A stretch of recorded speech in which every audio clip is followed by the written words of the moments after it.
یو کس لیکلی وای کچری ز جنت ته لاړم نو ټول نه پیله به زه په جنت کې حضرت عثمان غنی رضی الله تعالی عنہ ته وردم او دا تاسو پته کوم چې څنګه بتا په یو رکعت کې پورا قرآن ویلو دا ویډیو لګاو ګورئ ډېر زبردست خبرې دی پکې وي هغې نه پس به بیا د مکې چې کم شهزاده مصعب بن عمیر ته وردم او هغه نه به را تاسو کوم چې څنګه تا خپله شاهانه زندګي پرېښه خپلو به تکالیف در کول او دې پرېښله او هجرت ته وکړو خپل شاهي زندګي دې پرېښه او هجرت ته کړو بیا به اشره مبشره له وردم او هغې نه به را تاسو کوم چې کله دلته د جنت زیره ملو شو نو بیا د خوبونو څنګه چلو شو هغې نه پس به بیا سیده هاجره رضی الله تعالی عنها له وردم او هغې نه به تپوس کوم چې څنګه تا یوازې په صحرا کې وخت تېرولو بغیر د خطرې نه تله دا دومره همت تا کې څنګه راغلی بیا بلال حبشي رضی الله تعالی عنه له به وردم او هغه له به ویم چې یو ځل راله د دور نبوت اذان وکړه بیا هغه نه پس به بیا یونس علیه السلام له وردم او هغه نه به تپوس کوم چې د مۍ خېټه کې تا وخت څنګه تېر کړی و بیا به یونس علیه السلام نه پس سید علی مرتضی له وردم چې په ځوانۍ کې د محمد صلی الله علیه وسلم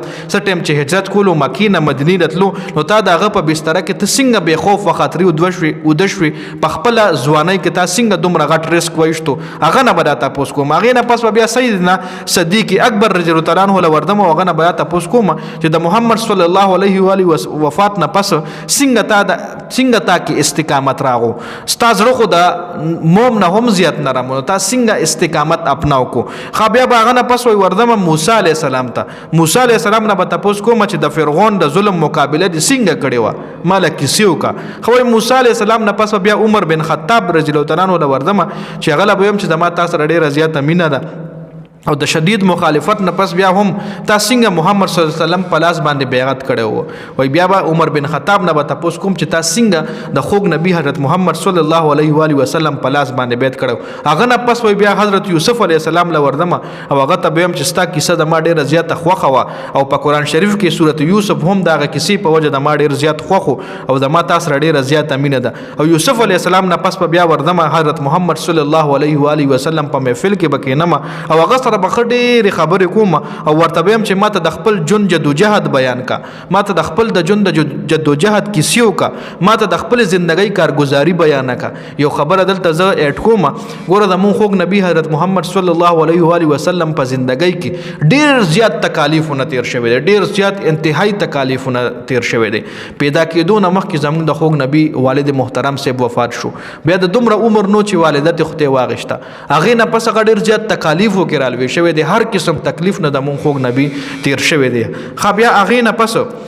حضرت محمد صلی الله علیه وسلم محفل نه پس په بیا زم د الله پاک دیدار ته به ورځم الله پاک په وینم الله پاک ته به جغت ورځم خو بیا زما پته نه لګي چې زما دا خوله به ما سره سات راکړي که نه د الله پاک نور د الله پاک جلال چې زه وګورم نو زه شور نه یم چې بیا به زه خبرې کړم که نه دا یو کس لیکلي و دا خبرې د ما ډېرې زیاتې خوښې شوې ما وی تاسو سره یم شریک کړم چې کله مونږ جنت ته لاړ شو نو مونږ به څه کوو پلان مشته دی چې مونږ به جنت کې څه کوو لکه د مونږ خو سوچ دا دی هلته به هورې وي او هلته به خوراکونه وي او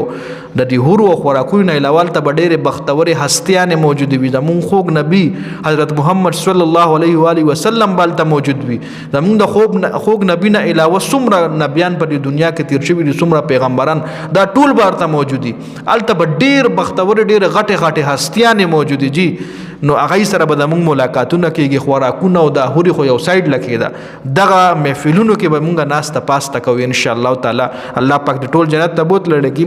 نو یو ښکلی سیناریو به وي یو ښکلی سین به وي الله پاک ته دا د جنت دا نظارې هر مؤمن مسلمان ته وښیو انشاءالله هغې دپاره به مونږ په زندګۍ کې خپل محنت او کوششونه هم کوو د ویډیو کتلو زیاته مننه والسلام